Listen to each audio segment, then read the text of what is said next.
Wherever I go to speak or teach about Zionism, there's so many questions about who are the true indigenous people of the land and whose roots are deeper and more authentic. So let's dive in and try to understand the history of this land. As we sail through thousands of years of history in just a few minutes, we'll see that the story of this land doesn't fit nicely into any simple box. Like everything else, understanding the facts requires us to hold multiple ideas at the same time. The Torah, the central religious book of Judaism, traces the Israelites to living in the land all the way back to the time of Abraham and Sarah, some 4,000 years ago. From the time of Joshua in about 1000 BCE until the Roman expulsions in 135 CE, the central place that Jews lived was in the land of Israel. At the risk of making this too simple, I want to try to fly through some of the broad strokes here.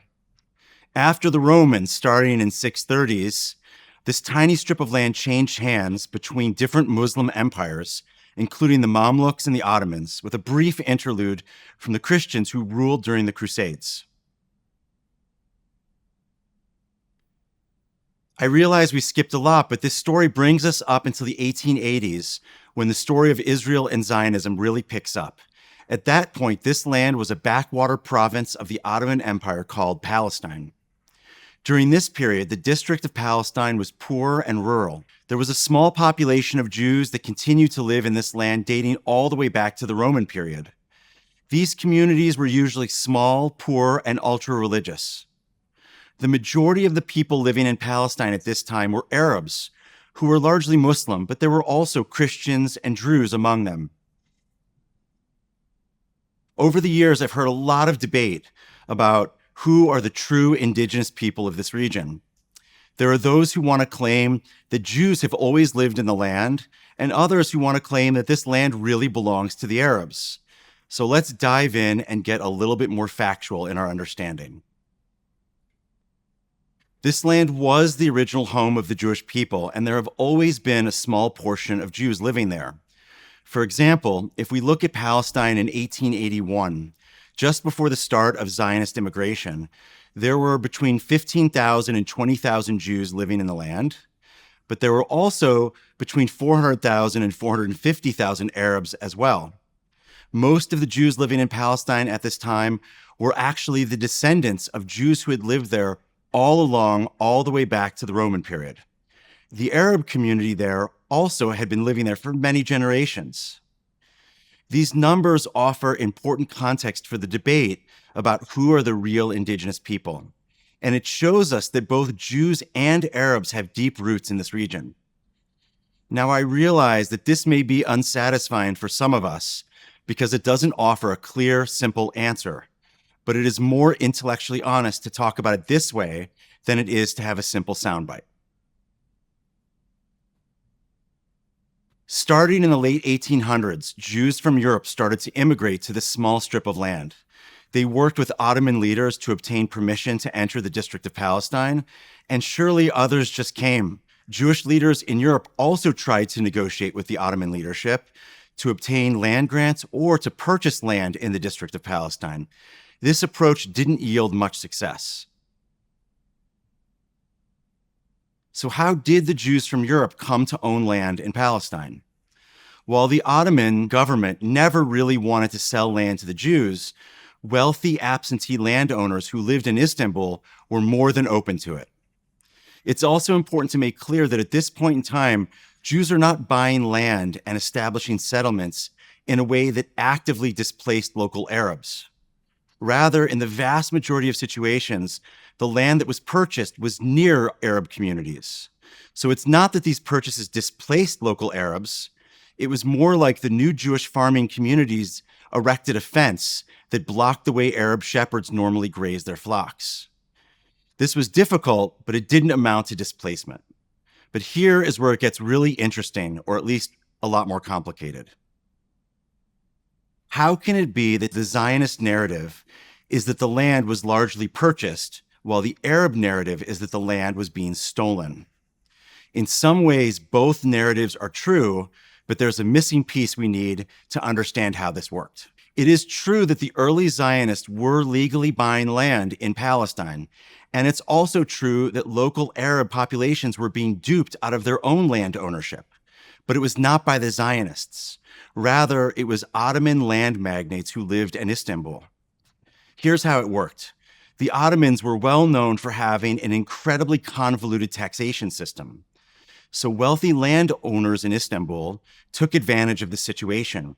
They would send agents around the backwater districts of the empire and offer local peasants a deal that seemed to be too good to be true. They would deal with the complicated taxes of the Ottoman Empire if the local Arabs would just sign a contract. What most of these farmers didn't realize is that they were inadvertently trading their ownership in the land in exchange for some tax relief.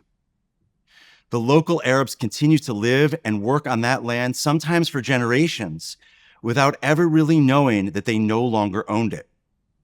Oftentimes, it was these portions of land that were purchased by early Zionists.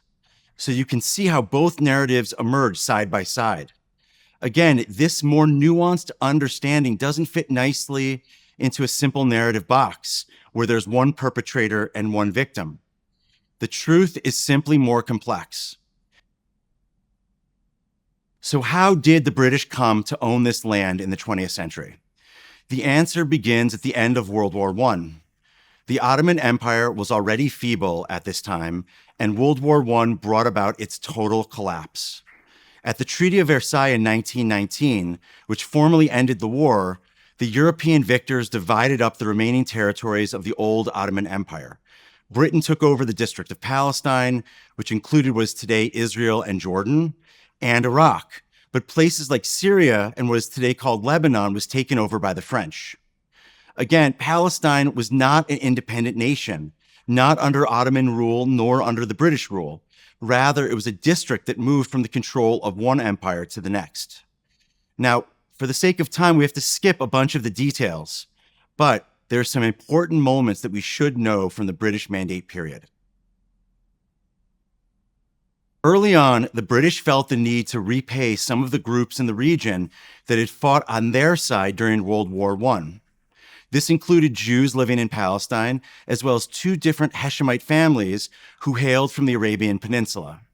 For the Jews, the reward for their help in the war was the Balfour Declaration, which announced to the world that the British government looked with favor upon the idea of establishing a national home for the Jewish people in Palestine.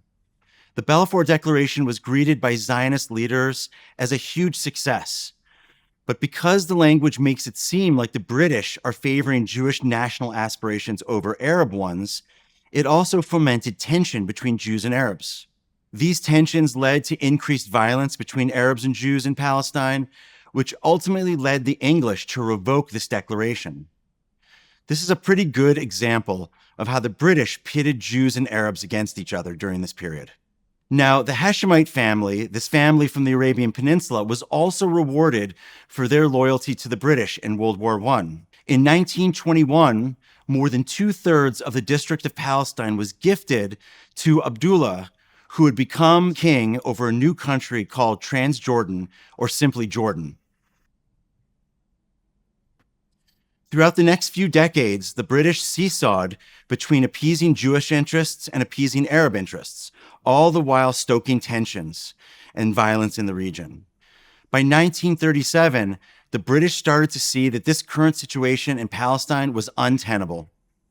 In an attempt to resolve the conflict, they issued something called the Peel Commission Report, which is really the very first attempt to partition Palestine and create one Jewish state and one Arab state side by side. According to this plan, the Jewish state would run along the coastal areas of what is present-day Tel Aviv and Netanya, going all the way up to Haifa in the northern Galilee, bordering right up against Syria and Lebanon, and even including land around the Sea of Galilee. According to this plan, the future Arab state would include the central parts of the country that are slightly larger than what we call the West Bank today, and it also included some land in the area of the Gaza Strip and the city of Beersheba in the Negev Desert. Jaffa and Jerusalem, an important port city and an important religious city, would remain under British control. This breaks down to approximately 20% of the land going to the Jews and 70% of the land going to the Arabs, and about 10% remaining under British control. The Zionists reluctantly agreed to this partition, though there were internal divisions, but the Arab community rejected it outright. Ultimately, this is the first attempt at a two-state solution, but it was not implemented. Instead, it led to an uptick in Arab violence directed both at Jews and against the British in 1937. Over the next 10 years, violence among all parties increased. It was becoming clear that an ongoing British mandate would not be sustainable. As a result, Britain announced that it would end the mandate on May 14, 1948, and turn to the United Nations to make the decision over the future of this land. As the UN prepared for the expiration of the British mandate, they recognized the inherent limitations of Arab-Jewish coexistence. So, the UN proposed a different partition plan that was ultimately approved by the United Nations General Assembly on November 29, 1947. Now, this plan was different from the previous one in the Peel Commission report. The amount of land allotted to the Jews grows. So instead of having a 20-70 split between Jews and Arabs, as proposed by the British, the UN plan had 55% of the land going to the Jews and 42% of the land going to the Arabs. Another downside of this plan from the Arab perspective is that the contiguous Arab state proposed in 1937 was now divided into sections. The UN plan also stated that Jerusalem would remain an international protectorate. Again, the Zionist camp was divided, but officially they accepted the plan, while the Arab camp rejected it outright. Now the clock is ticking. The British mandate is set to end on May 14th, but there is no clear decision about what is going to happen next. It is amidst this background that Israel declares independence and the 1948-49 war begins. We'll really dive into those details in a future chapter. Hope you can join us then.